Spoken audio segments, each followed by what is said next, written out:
दोस्तों, स्वागत है आपका मेरे YouTube चैनल इंग्लिश बाबू पर। और आज मैं फिर हाजिर हूँ आपके साथ एक नई स्टोरी लेकर। और दोस्तों, आज जो स्टोरी मैं आपके लिए लेकर आया हूँ ये एक शॉर्ट मॉरल स्टोरी है। बहुत ही प्यारी, बहुत ही अच्छी शिक्षा देने वाली कहानी है। कहानी सुनने में आपको बहुत अच्छा लगेगा।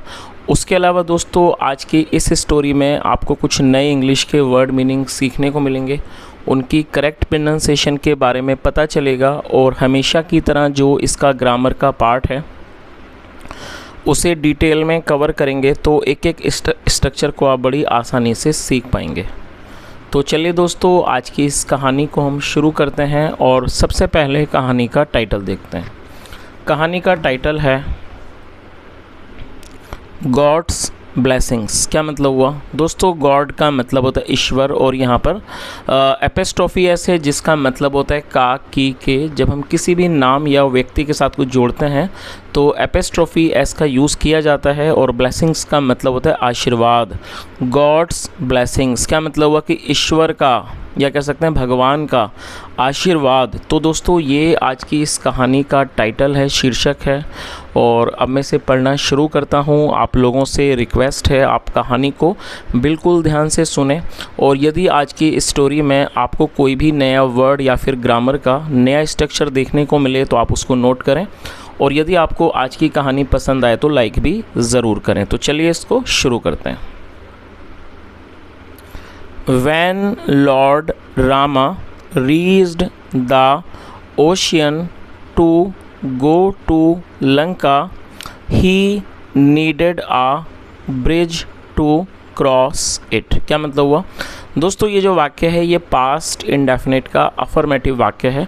और जब हम पास्ट इंडेफिनिट में कोई भी अफर्मेटिव का वाक्य बनाते हैं तो वहाँ वर्ब की सेकंड फॉर्म का यूज़ किया जाता है। REACH, रीच का मतलब होता है पहुंचना, और सेकंड फॉर्म है रीच्ड। वैन, और दोस्तों ये जो वर्ड है वैन, ये इसका मतलब होता है कब या फिर जब।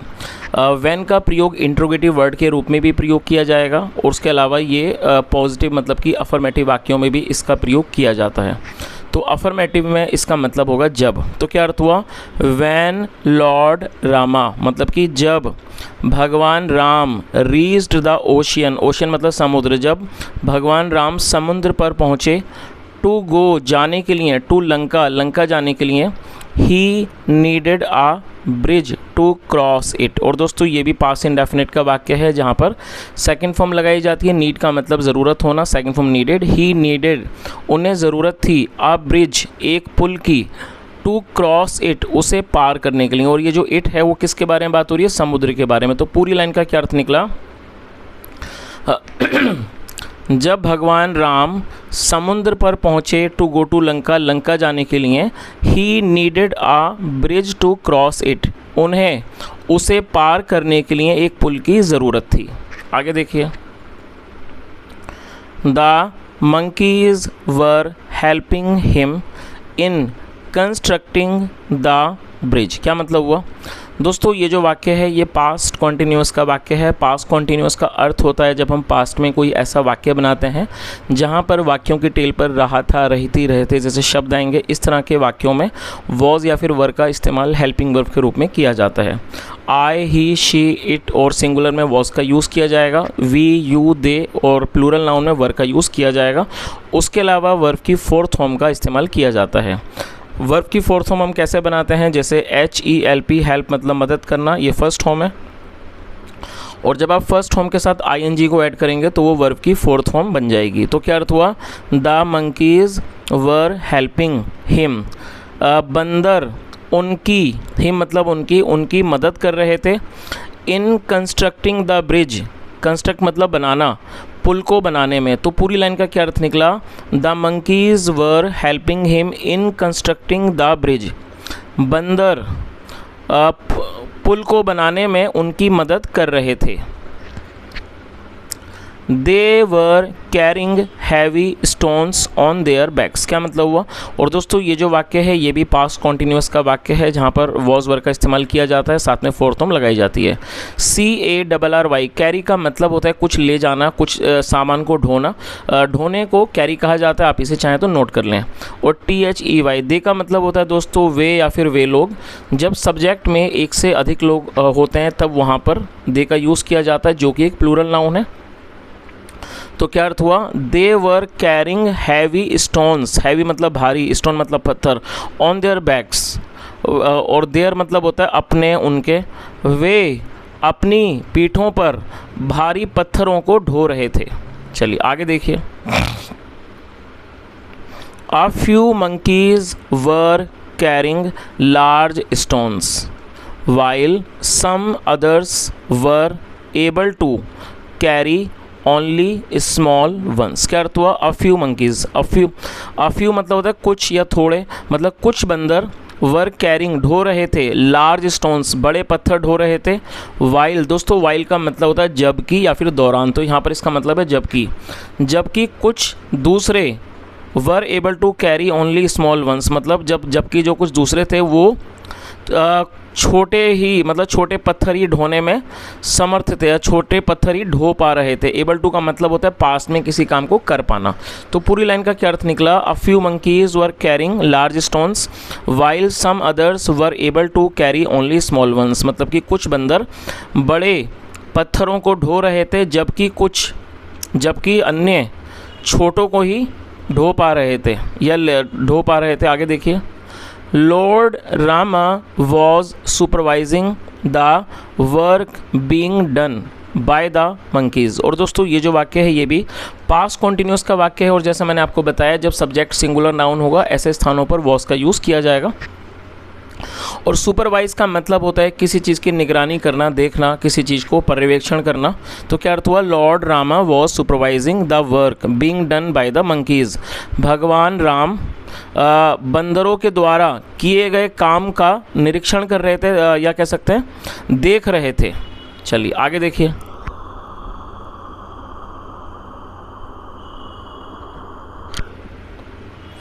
A squirrel had been watching the monkeys doing construction work। क्या मतलब हुआ? दोस्तों आप देखिए इस वाक्य में had been का इस्तेमाल किया गया है, साथ में वर्ब की फोर्थ फॉर्म लगाई गई है।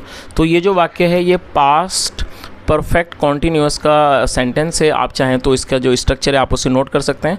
पास्ट परफेक्ट कॉन्टीन्यूअस का मतलब होता है जब हम कोई ऐसा वाक्य बनाते हैं जहाँ पर ये दर्शाते हैं कि कोई व्यक्ति पास्ट में किसी काम को कर रहा था, और उसमें एक समय भी दिखाते हैं, मतलब कोई व्यक्ति किसी काम को एक समय दौरान में कर रहा था, एक लंबे समय से कर रहा था। ऐसे स्थानों पर हैड बीन के साथ वर्ब की फोर्थ फॉर्म का यूज़ किया जाता है।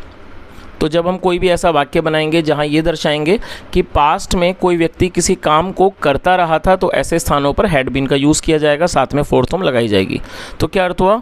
आ squirrel had been watching the monkeys doing construction work.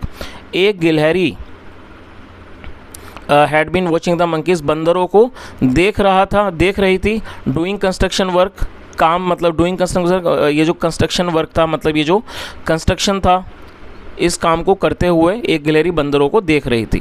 आगे देखिए। He was also inspired to see the monkeys helping God। और दोस्तों इंस्पायर्ड का मतलब होता है प्रेरित होना, और वह भी प्रेरित था। To see the monkeys helping God मतलब कि बंदरों को भगवान की मदद करते देखकर वो भी प्रेरित हो गया। चलिए आगे देखिए। He too wanted to offer some help but he did not know what to do। क्या मतलब हुआ? दोस्तों TOO का मतलब होता है भी, और ये जो वाक्य है ये पास्ट इंडेफिनिट का वाक्य है जहाँ पर सेकंड फॉर्म लगाई जाती है। और वांट का मतलब होता है चाहना, और सेकंड, और ये पास्ट इंडेफिनिट का वाक्य तो सेकंड फॉर्म लगाई गई है वांटेड। और ऑफर का मतलब होता है किसी काम को कुछ करना, देना, उसे ऑफर कहा जाता है। तो क्या अर्थ हुआ? He too wanted to offer some help मतलब वह भी कोई मदद करना चाहता था, but he did not know what to do. और दोस्तों ये जो वाक्य है ये पास्ट इंडेफिनिट का नेगेटिव वाक्य है। जब हम पास्ट इंडेफिनिट में नेगेटिव वाक्य बनाएंगे तो वहाँ पर सब्जेक्ट के बाद डिड नॉट का यूज़ किया जाएगा, और साथ में फर्स्ट फॉर्म लगाई जाती है। But he did not no, लेकिन वह नहीं जानता था, व्हाट टू डू क्या करे। तो पूरी लाइन का क्या अर्थ निकला he too wanted to offer some help, मतलब वह भी कोई मदद करना चाहता था, but he did not know what to do, लेकिन वह नहीं जानता था क्या करें। आगे देखिए, suddenly the squirrel got an idea. और दोस्तों ये भी पास्ट का वाक्य है, पास्ट इंडेफिनिट का, जहाँ सेकंड फॉर्म लगाई गई है। गेट का मतलब मिलना, आना, प्राप्त होना, second form got. Suddenly the squirrel got an idea, अचानक गिलहरी को एक सुझाव, मतलब गिलहरी को एक सुझाव आया, या इसको ऐसे कह सकते हैं कि अचानक उसे एक विचार आया। आइडिया मतलब विचार। He rolled on the sand and, और दोस्तों यहाँ पर आप इस चित्र को भी देख सकते हैं कि किस तरह से ये लोग बड़े बड़े पत्थरों को लेकर जा रहे हैं, और ये जो गिलहरी है वो भी उन लोगों को इस कंस्ट्रक्शन का काम करते हुए देख रही है। तो इसका क्या अर्थ हुआ, ही रोल्ड ऑन द सैंड। और दोस्तों ये भी पास्ट का वाक्य है। रोल का मतलब होता है लौटना, सेकंड फ्रॉम रोल्ड, और सैंड का मतलब रेत। He rolled on the sand मतलब है रेत पर लौटने लगा, and then washed the sand, wash मतलब धोना, और फिर सैंड को मतलब कि रेत को धो दिया, इन द वाटर पानी में, ऑफ द ओशन समुद्र के। तो पूरी लाइन का क्या अर्थ निकला, he rolled on the sand मतलब है रेत पर लौट गया, and then washed the sand और फिर रेत को धो दिया, in the water of the ocean समुद्र के पानी में। तो दोस्तों इस चीज़ से आप मतलब समझ ही गए होंगे, वो जो गिलहरी थी उसने क्या करा कि वो पहले तो रेत पर लेट गया, जिससे उसके बदन पर रेत लग गया, उसके बाद वो समुद्र में चला गया, पानी में चला गया, और वो जो रेत था उसको उसने उसमें धो दिया। तो इस तरह से वो हेल्प कर रहा था। आगे देखिए, as he got wet in the water and came back to the sea shore he got more sand stuck to his body. क्या मतलब हुआ, एज ही गॉट वेट। दोस्तों वेट का मतलब होता है गीला होना, और ये एडजेक्टिव है और सेकंड फॉर्म है यहाँ पर, गेट की सेकंड फॉर्म में गॉट, और ये पास्ट का वाक्य तो सेकंड फॉर्म लगाई गई है। As he got wet in the water, और जैसे ही वो पानी में गीला होता, get in the water, and came back और वापस आता, टू द सी शोर समुद्र के किनारे पर, he got more sand stuck to his body, उसके बॉडी पर, उसके शरीर पर और भी ज़्यादा रेत था वो चिपक जाता। स्टक मतलब चिपक जाना। तो इस पूरी लाइन का मतलब क्या निकला कि जैसे ही वो गीला होता पानी में और वापस आता कहाँ पर, सी शोर समुद्र के किनारे पर, he got more sand stuck to his body, उसकी बॉडी पर, उसके शरीर पर और ज़्यादा और अधिक रेत चिपक जाता। 10 इस तरह से द स्क्वायरल वॉज हैप्पी, जो गिलहरी थी वो खुश थी, टू हैव पार्टिसिपेटेड मतलब पार्टिसिपेट करके, हिस्सा लेके, इन द कंस्ट्रक्शन वर्क, इस कंस्ट्रक्शन वर्क में हिस्सा लेके गिलहरी जो थी वो खुश थी, and do whatever little he do, और जो भी थोड़ा बहुत वो कर सकती थी। तो इस पूरी लाइन का क्या निकला, 10 the squirrel was happy to have participated in the construction work and do whatever little he could. और इस तरह से जो गिलहरी थी वो इस कंस्ट्रक्शन वर्क में, निर्माण कार्य के काम में हिस्सा लेकर, भाग लेकर खुश थी, and do whatever little he could, और जो भी थोड़ा बहुत वो कर सकती थी। चलिए आगे देखिए,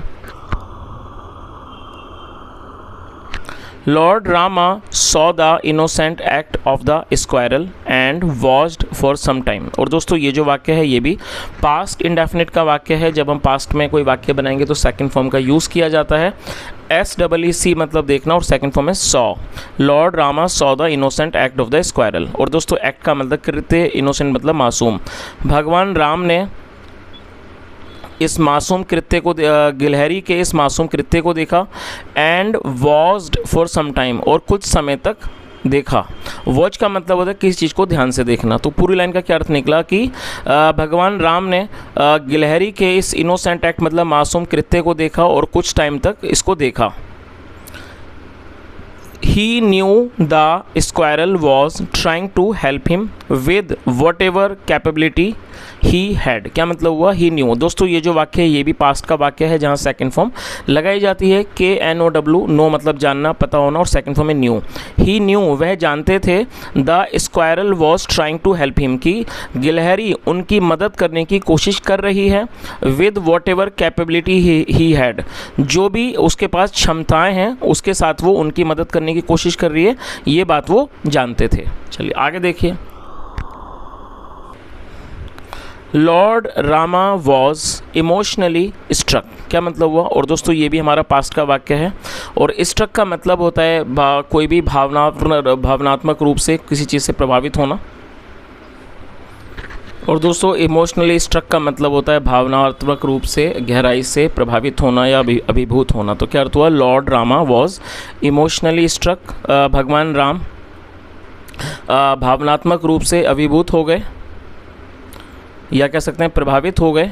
ही कॉल्ड हिम, और दोस्तों कॉल मतलब बुलाना, पुकारना, second called, he called him, उन्होंने उसे बुलाया, एंड सैड, और कहा, you are too little but your deed is too great, क्या मतलब हुआ, यू आर टू लिटिल। और दोस्तों ये जो वाक्य है ये सिंपल प्रेजेंट का वाक्य है। सिंपल प्रेजेंट का मतलब होता है जब हम वर्तमान में कोई ऐसा वाक्य बनाएं जहाँ पर इज़ MR का यूज़ हेल्पिंग वर्ब के रूप में किया जाता है, साथ में नाउन या फिर एडजेक्टिव को लेकर वाक्य बनाया जाता है। तो उन्होंने क्या कहा, यू आर टू लिटिल, आप बहुत छोटे हो, but your deed is too great, लेकिन जो आपका काम है वो बहुत बड़ा है।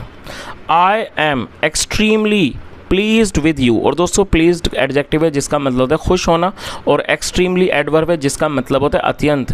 I am extremely pleased with you, मैं आपसे अत्यंत प्रसन्न हूँ, या कह सकते हैं मैं आपसे बहुत ज़्यादा खुश हूँ। चलिए आगे देखिए। Lord Rama put his hand on the back of the squirrel to bless him, और दोस्तों ये भी पास्ट का वाक्य है। भगवान राम ने Lord Rama put his hand on the back of the squirrel, भगवान राम ने गिलहरी की पीठ पर हाथ रखा, टू ब्लेस हिम, उसे आशीर्वाद देने के लिए। The 3 lines we see on the backs of squirrels, और जो 3 लाइनें हैं जो हम गिलहरियों के पीठों पर देखते हैं, सिंबलाइज, दोस्तों सिंबलाइज का मतलब होता है किसी चीज़ का संकेत होना या किसी चीज़ का प्रतीक होना। वो क्या है, प्रतीक है the finger marks of the Lord Rama, भगवान राम की उंगलियों के निशान के वो प्रतीक हैं। चलिए तो दोस्तों इस तरह से ये छोटी सी प्यारी सी कहानी ख़त्म होती है, और मैं उम्मीद करता हूँ कहानी आपको ज़रूर अच्छी लगी होगी। और उसके अलावा दोस्तों यदि इस कहानी के मॉरल के बारे में बात करूँ और इसकी शिक्षा के बारे में बात करूँ, तो दोस्तों ये जो इस कहानी का मॉरल बहुत ही प्यारा, बहुत ही अच्छी शिक्षा देने वाला मॉरल है, और मॉरल यही है कि हमें जहाँ तक हो सके दूसरे लोगों की मदद करने की कोशिश करनी चाहिए, और जो मदद करने का जो गुण है वो व्यक्ति का सबसे अच्छा गुण है। और जैसा यहाँ पर हमने इस गिलहरी को देखा कि जो गिलहरी जो कि बहुत छोटी थी, लेकिन उसके बावजूद भी जो भी उसका सामर्थ्य था, जो भी उसकी कैपेबिलिटी, उसी तरह से उसने मदद की। तो दोस्तों इस कहानी का यही संदेश है कि हमें जहाँ तक संभव हो, जहाँ तक पॉसिबल हो, जो भी हमारी कैपेबिलिटी हो, हमें दूसरों की मदद करने की कोशिश करनी चाहिए। तो दोस्तों ये आज की एक छोटी सी कहानी थी। यदि आपको कहानी अच्छी लगी हो, मेरा पढ़ाने का तरीका भी अच्छा लगा हो, तो आपसे रिक्वेस्ट है आप इस वीडियो को ज़रूर लाइक करें, शेयर करें, चैनल को ज़रूर सब्सक्राइब करें।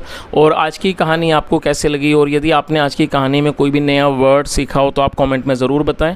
यहाँ तक सुनने के लिए thank you so much. Have a nice day and bye.